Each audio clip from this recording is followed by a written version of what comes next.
മാഷേ, ഈ വടി ഞാൻ എടുത്തോട്ടെ.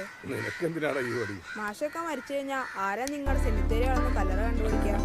അതൊക്കെ അപ്പോഴല്ലേ, അന്ന് നീ ധർമ്മേന്ദ്ര, ഒരു പാട്ട് വെച്ച് തന്നാൽ ഞങ്ങൾക്കൊന്ന് എന്റർടൈൻ ചെയ്യാമായിരുന്നു. ഹിന്ദി പാട്ട് മതിയോ? എന്താ പേര്?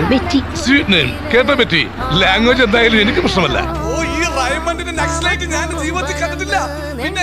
വെള്ളമില്ലാത്തത് കൊണ്ട് വള്ളംകളി മാറ്റിവെച്ചു.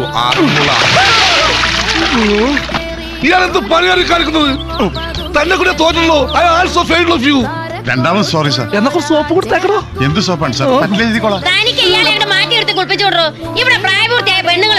പ്രായപൂർത്തിയായ പെണ്ണുങ്ങളോ? ഏതാത്? ഞാൻ തന്നെ. ഇത് പ്രായപൂർത്തിയല്ല, ഷഷ്ടിപൂർത്തിയാ. ഈ ചൂലോണ്ട് എന്നെ കൊണ്ട് പണിയിപ്പിക്കല്ലേ. അങ്ങനെ മാറിക്കടോ. ഒട്ടി നിൽക്കാൻ വന്നിരിക്കുന്നു. കള്ളമാർക്ക് പോലും ഐശ്വര്യയുടെ പവറാ. പിന്നെ ഈ അവിവാഹിതർ എങ്ങനെയൊന്നും എന്റർടൈൻ ചെയ്യും? ഇപ്പോഴാ ഓർത്തത്, ബാത്റൂമിൽ പോയില്ല. ഓഹോ, മൂന്നാമത്തത് പെൺകുഞ്ഞാന്ന് പറഞ്ഞപ്പോ അന്ന് ലില്ലി കുട്ടർ മുഖം മാറി.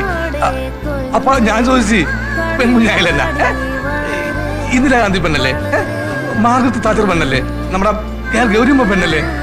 എന്താ കുഴപ്പം? ഒരു കുഴപ്പമില്ല. എന്റെ മോന്റെ അളവിലുള്ള പെട്ടി